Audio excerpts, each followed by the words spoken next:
अस्सलाम वालेकुम। एक केस स्टडी जिसको देख के थोड़ा सा हम ये ट्रिपल ई मॉडल समझने की कोशिश करते हैं। क्योंकि ये मॉडल एक्सप्लेन करना तो बड़ा सिंपल सा है, लेकिन कई दफ़ा स्टेप्स रिपीटिंग लग रहे होते हैं और कई दफ़ा समझ नहीं आ रहा होता कि इसको एक रियल लाइफ सिनेरियो में किस तरह से अप्लाई करना है। एक बड़ी एक्सलेंट केस स्टडी दी हुई है किताब ने एक सिचुएशन बताई है। ऑब्वियसली आप साथ साथ इसके पैरामीटर्स ज़रा देख लेंगे कि इसके अंदर क्या क्या बातें लिखी हुई हैं, किस तरह से चीज़ें आ रही हैं। मैं थोड़ा सा एक ब्रीफ इंट्रोडक्शन दे देता हूँ केस स्टडी में बात क्या हो रही है। एक कंपनी है जो कि बड़ा अच्छा फर्नीचर बनाती है और बड़े अच्छे तरीके से चल रही है। वो बड़ी रिप्यूटेड कंपनी है, बड़ा अच्छा बिजनेस करती है। फर्नीचर उसकी मेन प्रोडक्ट है। अब आपको पता है फर्नीचर बेसिकली जो है वो होता ही है कि आप दरख्त काटते हैं और वहां से आपको वुड आती है, या आप जिन सप्लायर से चीजें लेते हैं उन्होंने कहीं ना कहीं कुछ दरख्त काटे होते हैं और उसके बाद आप तक पहुंचा होता है। तो एक चीज तो बड़ी तय है कि जब आप एक फर्नीचर की कंपनी है तो कहीं ना कहीं इन्वायरमेंट को आप डैमेज कर रहे होंगे। लेकिन अगेन ये कंपनी थोड़ा सा डिफरेंट तरीके से चल रही है। केस स्टडी में अगर आप देखें, आपके सामने सारी केस स्टडी आ रही है, तो इसमें उन्होंने एक कंपनी है जो कि one of the largest furniture है अपने जोन में। और ये क्लेम करते हैं कि हम लोग जो है वो जो अपनी सोर्सिंग करते हैं, जो हम अपनी गुड्स वगैरह लेते हैं, वो जिन लोगों से लेते हैं वो लोग बड़े एहतियात से कोशिश करते हैं कि वो तकरीबन एक मेजॉरिटी पोर्शन ऑफ देयर जो सोर्स है वो उस जगह से लें, उन फॉरेस्ट से लें, उन दरख्तों से लें जो कि सस्टेनेबल है। यानी कि ऐसी जगह जहाँ पे आप उसकी कटिंग करेंगे और वो ग्रो कर रहे हैं और वहां पे ज्यादा चीजें बढ़ती जाएंगी, आप उनको यूज कर रहे होते हैं। दूसरा इसके अंदर जो बात की गई है वो ये है कि ये कंपनी क्लेम करती है कि हम लोग सस्टेनेबल डेवलपमेंट पे काम कर रहे हैं। हम लोग कोशिश करते हैं कि हम डिफॉरेस्टेशन से बचाएं, यानी कि अगर कुछ जंगलात वगैरह की कमी हुई है तो हमारी कोशिश है कि हम ज़्यादा से ज़्यादा जंगलात लगाएं और चीज़ों को आबाद करें। यानी कि ये कंपनी क्लेम कर रही है कि हम सिर्फ वुड नहीं सिर्फ हम फर्नीचर नहीं बना रहे, बल्कि हम दुनिया में जंगलात में इजाफे का बाइस भी बन रहे हैं। हम कोशिश कर रहे हैं कि अपने इर्द गिर्द की इन्वायरमेंट को आज से बेहतर आने वाला कल प्रोवाइड करें। चूंकि ज़ाहिर है कंपनी जो वुड में डील कर रही है तो लोग कहेंगे भाई आपकी वजह से तो दरख्त कट गए, उसकी वजह से एनवायरमेंट डैमेज हुआ वगैरह वगैरह। बट दे क्लेम कि नंबर वन, ये दरख्तों की मेजोरिटी लकड़ी जिधर से लेते हैं वो सस्टेनेबल है। और आगे इनका क्लेम ये है कि इवन 80% ऑफ द जो इनकी सोर्सिंग होगी वो ऐसी जगह से होगी विच इज सस्टेनेबल, जहां से चीजें आगे बेहतर तरीके से चल पड़ेंगी। दूसरी चीज जो यहाँ पे हमें नजर आ रही है वो ये है कि इन्होंने फॉरेस्ट्रेशन और चीजों को बेहतर करने के बारे में भी कुछ कहा। फिर बीच में एक अदद रिपोर्ट आती है और वो रिपोर्ट ये बताने की कोशिश कर रही होती है कि ये लोग ज्यादातर जो दरख्त काट रहे हैं उसकी वजह से चीजें नुकसान में जा रही हैं। फ्लड्स के खतरे हैं, एनवायरमेंट डैमेज के खतरे हैं। आपको पता है कि आपका वो पूरा ग्रीन हाउस इफेक्ट डिस्टर्ब हो जाता है जब आप फॉरेस्ट को काटना शुरू कर देते हैं। तो खैर ये इनके ऊपर एलिगेशन वगैरह भी, और उन्होंने कहा नहीं जी हम ऐसे नहीं, हम अच्छे लोग हैं और हम इस तरह से काम नहीं करते। रिसेंटली एक इंटरनल ऑडिटर वहां पे मौजूद है। वो खातून जरा जज्बाती हैं अपनी जॉब को लेके। उन्होंने जब सिचुएशन को देखा, चीजों को देखा, समझा, तो फिर उन्हें ये पता लगा कि बहुत सारी जगह जब हम कहते हैं कि हमारी सोर्सिंग फलाना जगह से है तो हम अक्सर भरोसा कर रहे होते हैं उन रसीदों पे लिखा वाला। यानी अगर कोई कह देता है हम अच्छे लोग हैं, हमने उस जगह से लकड़ी आपको प्रोवाइड की है जिस जगह से दरख्त, जिससे फॉरेस्ट जाया नहीं होगा, जहाँ पे रीजनरेशन हो रही है और जहाँ से ओवरऑल कोई डैमेज नहीं होगा।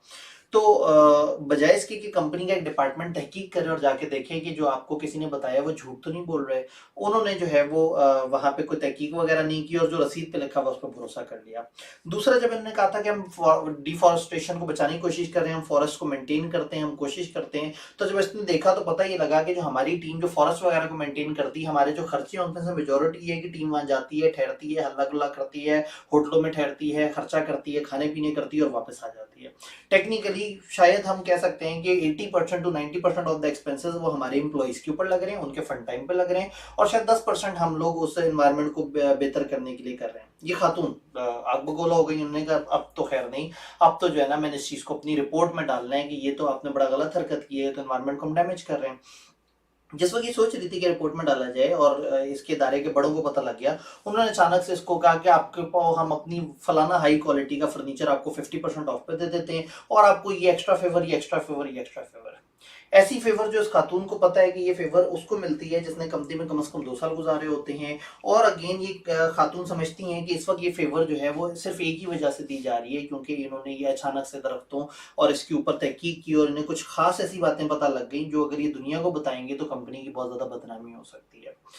केस स्टडी बड़ा मजेदार सा है। एक सिचुएशन है, सिचुएशन में कुछ एथिकल इश्यूज हैं और एक खातून को कुछ इश्यूज पता लगे हैं और वो बताने लगी हैं। अब यहाँ पे ट्रिपल ए मॉडल हम किस तरह से अप्लाई करें। तो होपफुली केस स्टडी आपके सामने है और पूरी केस स्टडी इस तरह से प्रेजेंट की हुई है कि आप इसको अच्छी तरह से पढ़ सकते हैं, देख सकते हैं कि इसके अंदर क्या क्या स्टैट्स हैं। और मैंने कोशिश की है कि मैं केस स्टडी की राह में हायल भी ना हूं, मैं आपके सामने ना हूं, लेकिन जब हम डिस्कशन कर रहे होंगे तो मैं थोड़ा सा मूव करते हुए, क्योंकि आई थॉट कि इसमें हम बैठ के अगर मैं खबरों पढ़ने की तरह से लेक्चर दे रहा हूँ तो मजा नहीं आएगा। वी नीड टू डिस्कस और हमने चीजों को अच्छी तरह से समझना है। नहीं जी, मैं आपको याद करा दूं, हमारा जो मॉडल था उसमें 7 स्टेप्स थे।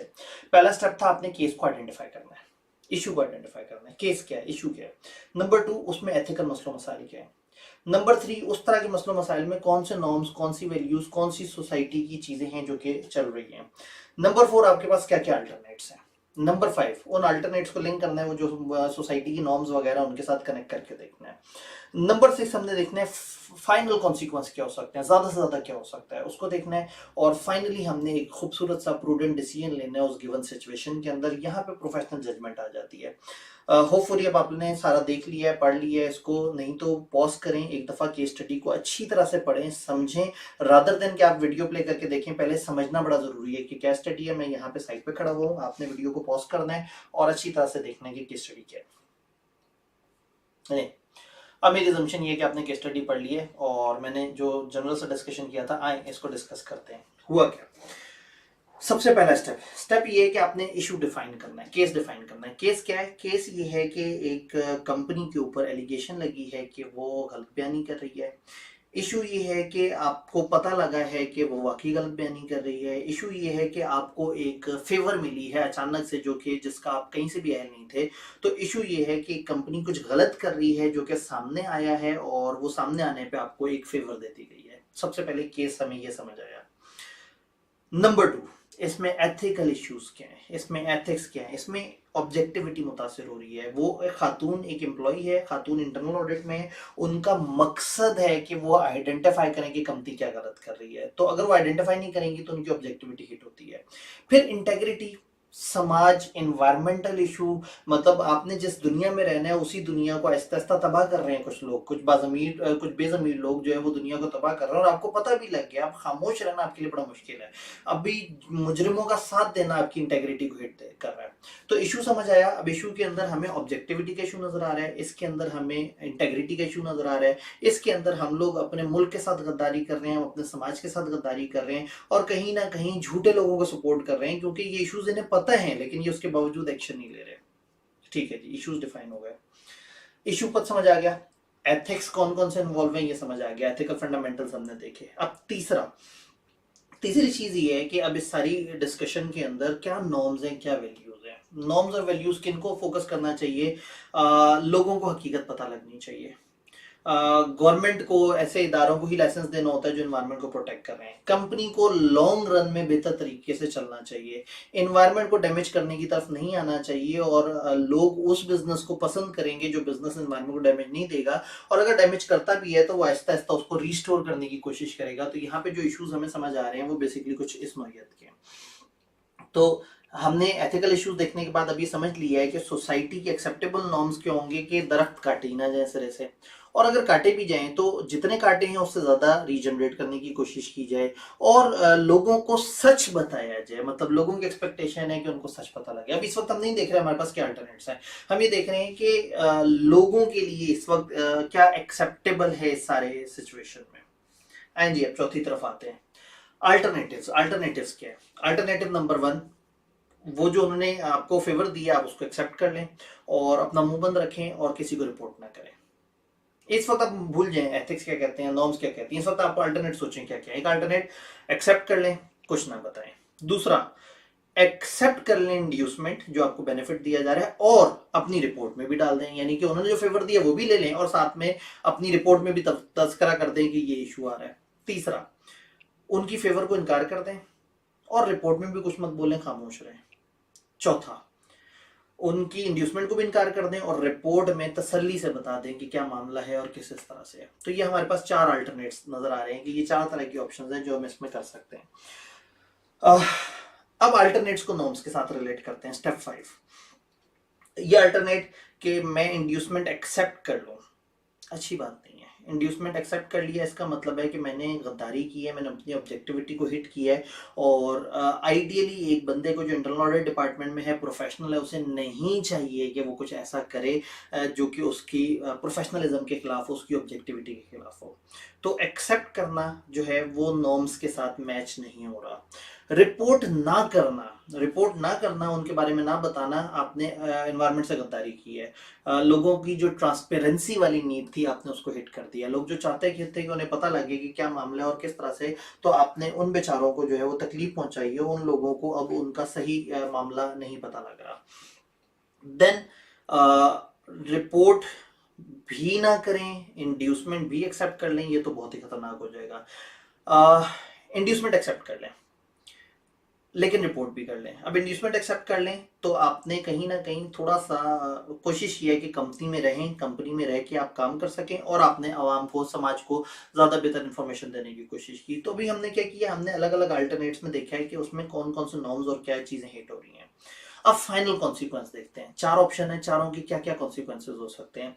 एक ऑप्शन, बिल्कुल ही खामोश रहे, मुस्कुरा दिए, रिपोर्ट में भी नहीं बताया, बहुत जबरदस्त कॉन्सिक्वेंस है, आपकी बेजा बेजा हो जाएगी, कंपनी में आपको कोई कुछ नहीं कहेगा, आपको कंपनी से फेवर मिलती जा रही है, आपका रेप्यूट भी अच्छी है, कंपनी वाले कहेंगे भाई हमारे इंटरनल ऑडिटर तो बड़े कमाल हैं, आपके कैरियर के ऊपर कोई आंच नहीं आएगा, आपके ऊपर कोई इल्जाम नहीं लगेगा। बड़ा जबरदस्त आउटकम है।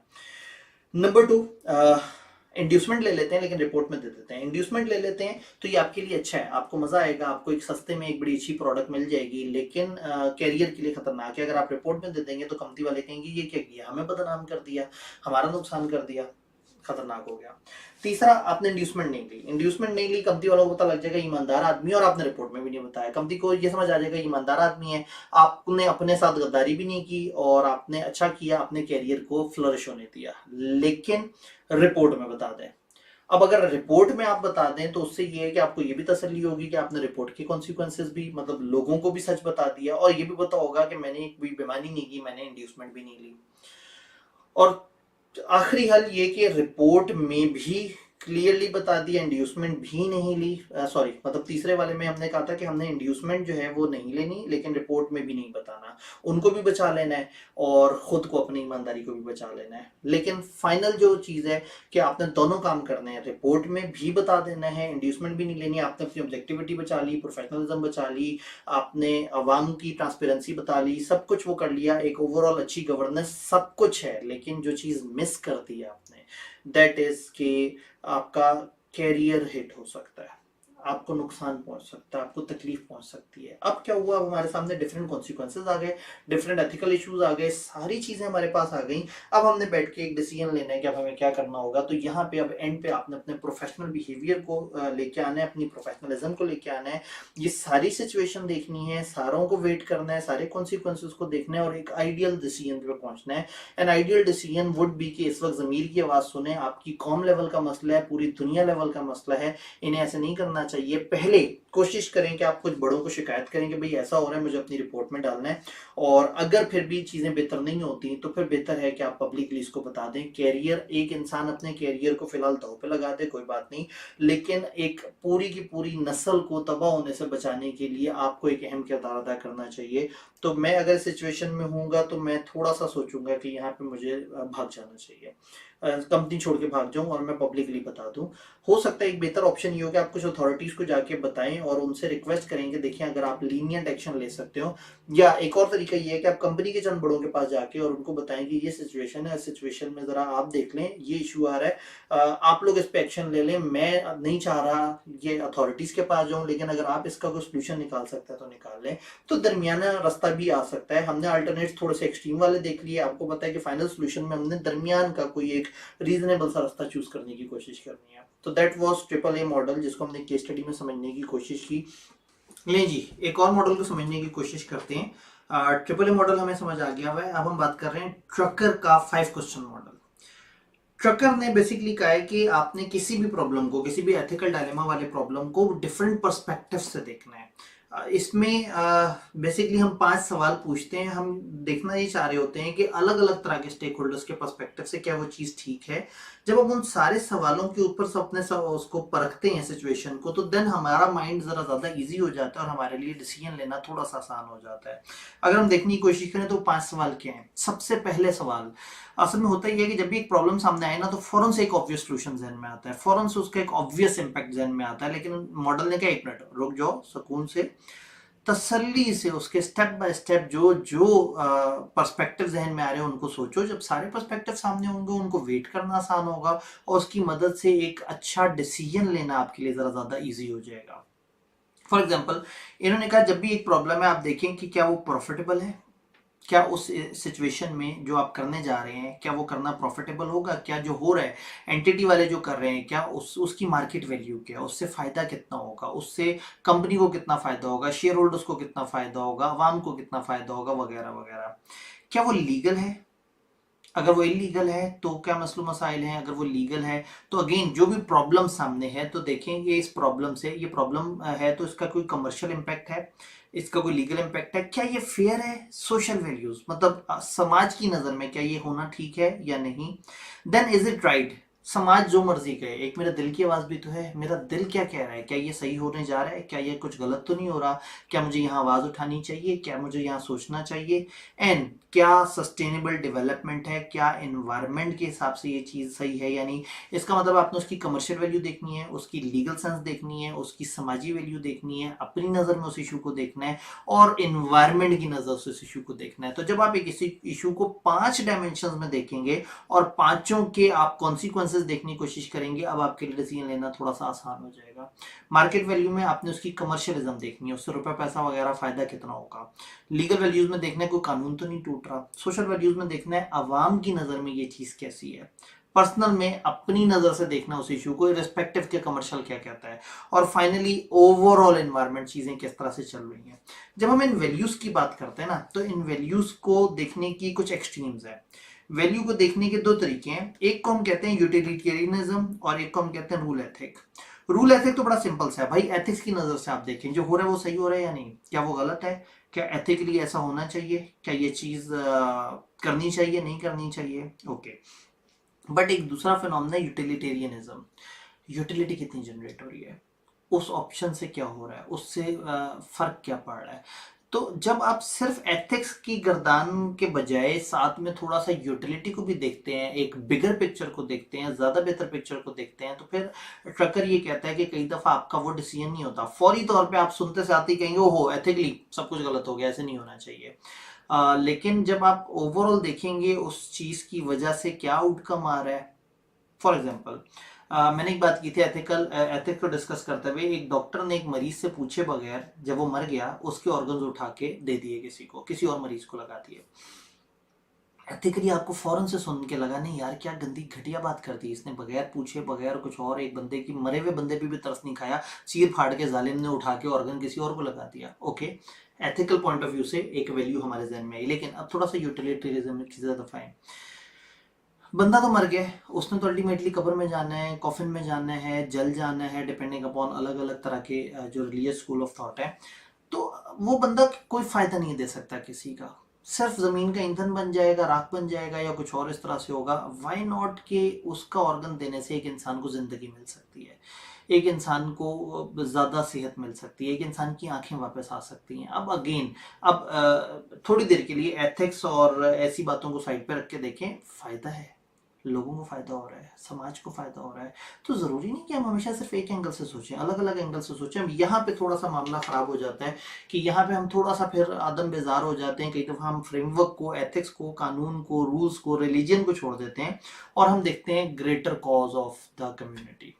ऐसे में जो बिजनेसमैन है, बिजनेसमैन कई दफा बात करता है, वो कहता है कि जी मैं अगर कुछ गलत कर रहा हूँ तो इसमें गलत क्या है, जो मैं गलत कर रहा हूँ तो इससे अल्टीमेटली मैं ज़्यादा प्रॉफिट कमाऊंगा, जब मैं ज़्यादा प्रॉफिट कमाऊंगा तो मैं ज़्यादा टैक्स दूंगा, जब मैं ज़्यादा टैक्स दूंगा तो मेरे मुल्क को ज़्यादा बेनिफिट होगा, मेरा मुल्क उस टैक्स से सड़कें बनाएगा, गरीबों के हॉस्पिटल बनाएगा, इलाज होंगे, बच्चों के स्कूल खुलेंगे। तो टेक्निकली एक बिजनेस ने कहा मैंने कुछ अनएथिकल किया और मैंने अनएथिकल करके अरबों रुपया कमा लिया, लेकिन उन अरबों रुपया से मैंने करोड़ों रुपया टैक्स दिया और करोड़ों रुपए से हजारों गरीबों का फायदा हो गया। तो मेरी एक अनएथिकल हरकत आपको सुनने में अनएथिकल लग रही है, यानी कि रूल्स की बेस पे अनएथिकल लग रही है, लेकिन यूटिलिटी तो है उसके अंदर।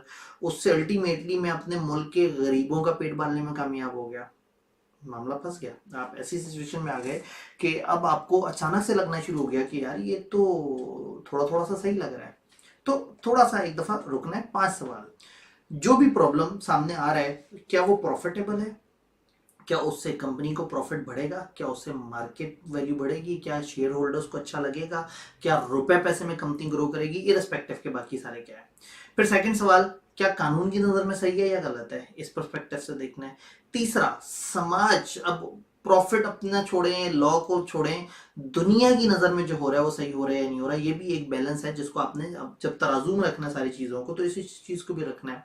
देन क्या हमारे नज़र में सही है, चाहे जो मर्जी कमर्शियल है वो टैक्स देते हैं, फायदा करते हैं, लेकिन अगर मुझे लग रहा है कि गलत है तो बहरहाल ये भी एक एक पैरामीटर है। तो ऐसा नहीं है कि किसी एक पैरामीटर पर तोलना है, हमने सारे पैरामीटर्स पे इकट्ठे तोलना और इन सारों को वेट करके कि अल्टीमेटली टैक्स ज़्यादा जनरेट होना अच्छा है, एनवायरमेंट डैमेज होना ज़्यादा अच्छा है, वो ज़्यादा बुरा है या क्या। तो फिर आप ये नहीं देखते कि कौन सी ऑप्शन अच्छी है, आप देखते हैं कौन सी ऑप्शन कम बुरी है। तो हो सकता है एक ऐसा बिजनेस डिसीजन जो एथिकली लीगली गलत हो लेकिन कमर्शियली अच्छा हो और शायद एनवायरनमेंट को बहुत ज्यादा महफूज कर रहा हो, तो हो सकता है आप उस वक्त उस ऑप्शन की तरफ जाएं।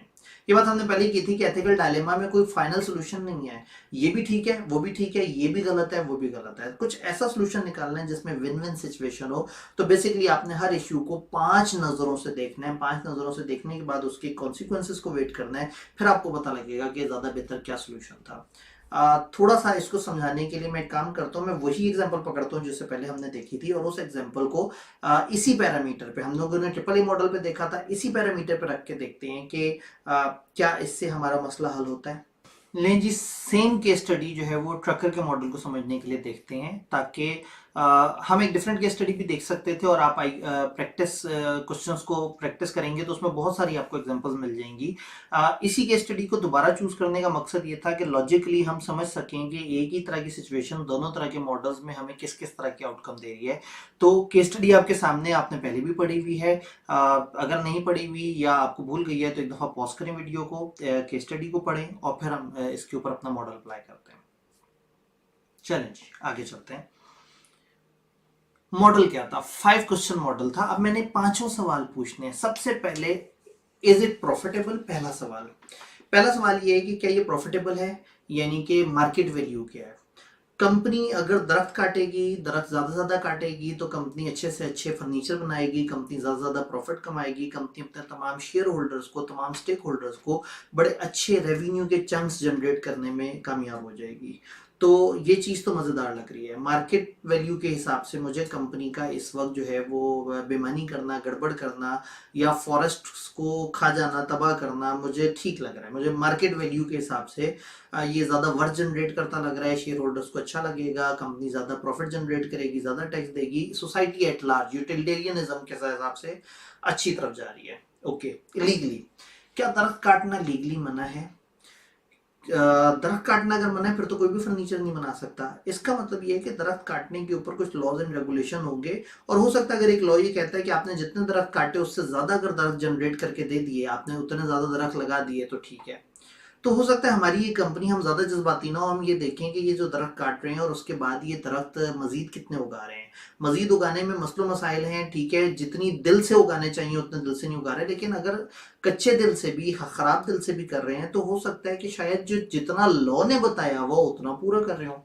तो अगर कानूनी तौर पे जो इन्होंने किया वो जुर्म है तो ये वाला पर्सपेक्टिव मेरा खराब हो रहा है, और अगर इन्होंने जो किया वो कानूनी तौर पे जुर्म नहीं है तो ये वाला पर्सपेक्टिव समहाउ एक रीजनेबल वैल्यू दे रहा है। एथिकली तो हम देखें तो गलत हो रहा है, लेकिन हमने बात की कि रूल बेस के साथ साथ डिफरेंट, जैसे हमने बेसिस की बात की है कि रूल एथिक्स और यूटिलिटेरियनिज्म, तो दोनों को मैंने साइड बाय साइड देखना है। मतलब अल्टीमेट एंड रिजल्ट क्या है और सिचुएशन फेयर। क्या ये सोशली लोगों की नज़र में अगर एक कंपनी जो है वो दरख्त उजाड़ रही है, फॉरेस्ट तबाह कर रही है और किसी वजह से उससे ऐसा गफलतन हुआ है, तो अवाम ये चाहेगी कि लोगों को पता ज़रूर लगे, लोगों को बताया ज़रूर जाए कि जी इस तरह से हुआ है और ये लोग उसको कीप अप नहीं कर सके। तो सोशल वैल्यूज़ में इनका छुपाना, चोरी करना, बेईमानी करना, रिपोर्ट में झूठ बोलना समाजी तौर पे अच्छा नहीं है। ओके। पर्सनल वैल्यूज, मैं इंटरनल ऑडिटर हूँ, वहाँ पे मुझे नज़र आया, मैंने कहा कि अगर मैं अपनी प्रोफेशनलिज्म को देखूं, मैं अपने पास एक्सपीरियंस को देखूं, तो ऐसी जगह जहाँ क्लाइंट, जहाँ कोई बिजनेस कोई बेईमानी करता है, कुछ गलत काम करता है, छुपाता है, तो छुपाते ही इसलिए हैं कि उन्होंने कुछ गलत काम किया हो, वो थोड़ी सी कोशिश करते हैं तो वो चीज़ों को थोड़ा सा बेहतर कर सकते थे, यहाँ उन्होंने चीज़ों को छुपाया है। तो ये बात मुझे पर्सनली अच्छी नहीं लगी, ऐसा नहीं होना चाहिए था। मैं जैसे दायरे में बैठा हुआ हूँ, वो इदारा अगर कुछ गलत कर रहा है और मैं उस गलत चीज़ को सपोर्ट कर रहा हूँ, तो मुझे ये बात मुनासिब नहीं लग रही। तो मार्केट वैल्यू के हिसाब से चीज़ें कुछ और नज़र आ रही हैं, लीगल वैल्यूज़ के हिसाब से कुछ और, सोशल इन्वायरमेंटल वैल्यूज़ के हैं इसमें, सस्टेनेबल डेवलपमेंट नहीं नहीं, ये इन्वायरमेंट को डैमेज कर रहे हैं, ये बात तो भत्ते से उखड़ गई है, ये तो अच्छा खासा इन्वायरमेंट के लिए डैमेजिंग है। तो अगर मैं इस वक्त इनको सपोर्ट करूंगा इनके इस गलत एक्शन को, तो टेक्निकली मैंने लॉन्गर रन में दुनिया को तबाही की तरफ धकेला। तो सिर्फ शॉर्ट टर्म नहीं, आपने लॉन्ग रन भी देखना है, सस्टेनेबल डेवलपमेंट भी देखनी है, तो प्रॉफिट भी देखना है। तो अब इन सारी चीज़ों को कलेक्टिवली मैं मिला के देखूं, तो शेयर होल्डर्स को एक अच्छी वर्क जनरेट हो रही है, कंपनी अच्छे प्रॉफिट्स बना रही है, अच्छे टैक्स दे रही है। अगर ये टैक्स सही से देते हैं और लोगों तक पहुंचते हैं, तो ये पर्सपेक्टिव अच्छा है। लीगल पर्सपेक्टिव अपेरेंटली लग रहा है कि कानून नहीं टूटा अगर उनके रूल्स फॉलो हो गए। समाज को अच्छा नहीं लगा, उनको पता लगना चाहिए था, मुझे अच्छा नहीं लगा इस तरह से, और एनवायरनमेंट भी डैमेज हो रही है। अब अगर मैं कलेक्टिवली देखूं, तो शायद इस प्रॉब्लम को रिपोर्ट में अगर मैं ले आऊं, तो उससे क्या होगा, मेरे दिल का ज़मीर मुतमईन हो जाएगा, जो लोगों को क्लैरिटी मिलनी चाहिए थी, सोशल वैल्यूज भी बेहतर हो जाएंगी। कानूनी तौर पे पहले भी कोई मसला नहीं था, रिपोर्ट दे देने से भी कोई मसला नहीं आएगा। हाँ, मार्केट वैल्यू खराब होगी, कंपनी का बिजनेस खराब होगा, इमेज खराब हो गए। तो अगर मैं बता दूं, तो मार्केट वैल्यू खराब होती है, लेकिन बाकी 4 वैल्यूज बेहतर हो जाती हैं। तो अब अगर मैं टोटल पिक्चर देखूं, तो मुझे बता देना चाहिए, ताकि एक वैल्यू खराब हो लेकिन 4 वैल्यू सही है, तो मुझे बैलेंस करना था। मैं 100% परफेक्शन तो नहीं कर सकता किसी भी चीज़ का एक ऐसा सोल्यूशन जिसमें बिल्कुल एब्सोल्यूट जवाब हो, फिर तो एथिकल कन्फ्लिक्ट ही नहीं है। एथिकल कन्फ्लिक्ट है ही इसलिए कि ये मसलों मसाइल थे। तो मैंने फिर फाइनली ये सोचा कि मैं यहाँ पे रिपोर्ट दे दूँ, ताकि चीज़ें थोड़ी सी बेहतर हो जाएं। तो दैट वाज ऑल अबाउट एक केस स्टडी, जो कि हम समझ रहे थे कि ट्रक्कर के 5 क्वेश्चन मॉडल को हमने किस तरह से अप्लाई करना है। इंशाल्लाह ताला आप लोगों से किसी और जगह दोबारा मुलाकात होती है। अपना ख्याल रखिएगा। अल्लाह हाफिज़।